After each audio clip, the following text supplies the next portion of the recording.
Michael Richardson scored his maiden championship 100, the third in Durham's first innings, as the visitors to Scarborough continued to boss their top-of-the-table LV County Championship clash with Yorkshire. Durham had raced a 406 for 6 on day one, with tons for both Mark Stoneman and Ben Stokes. Paul Collingwood, who resumed his innings on 74 on the second morning, would have fancied getting one of his own. But having added only 7 more, the former England man gave Ryan Sidebottom his fourth wicket of the innings with an LBW. Richardson had started the day with only 3 runs to his name, but he soon became the latest man to enjoy the conditions by the seaside in front of another very good holiday crowd of around 6,000 spectators. Few of them had come to watch Richardson bat so well, though. He was backed up well by Mark Wood until he gifted the former Durham bowler Liam Plunkett his first wicket with a lofted drive to Jack Brooks after making 20.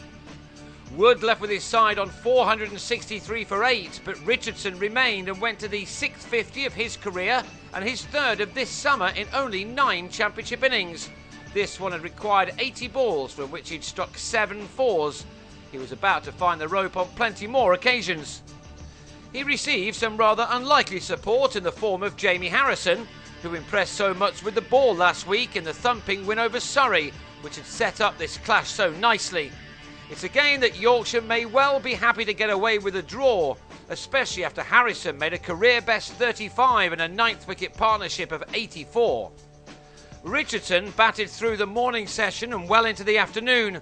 He brought up the 500 with Harrison, and after he was run out, Richardson went for his shots. He was on 77 when he was joined by last man Chris Rushworth and was determined to get to 3 figures as soon as possible.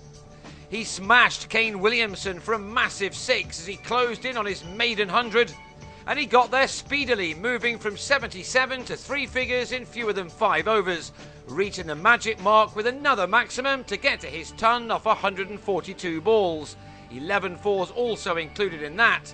I think he enjoyed this moment too, there's no doubt, with his dad, who happens to be the ICC's chief executive.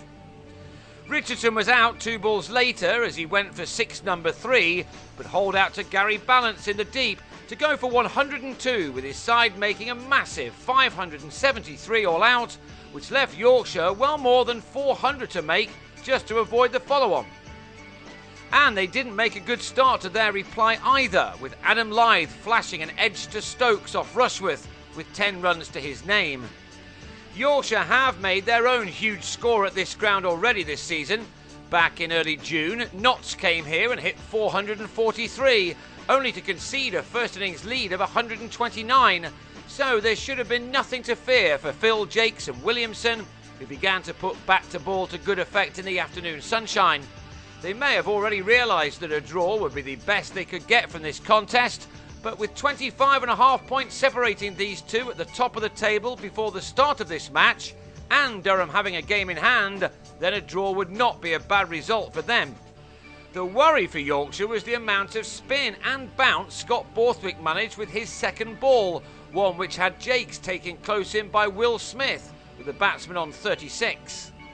Borthwick, rather like Adil Rashid in this match, has gone from a leg spinner to a batsman who can bowl a bit, and he dropped in too short too many times after that, and that allowed Andrew Gale and Williamson to take the total to 107 before the 3rd wicket fell.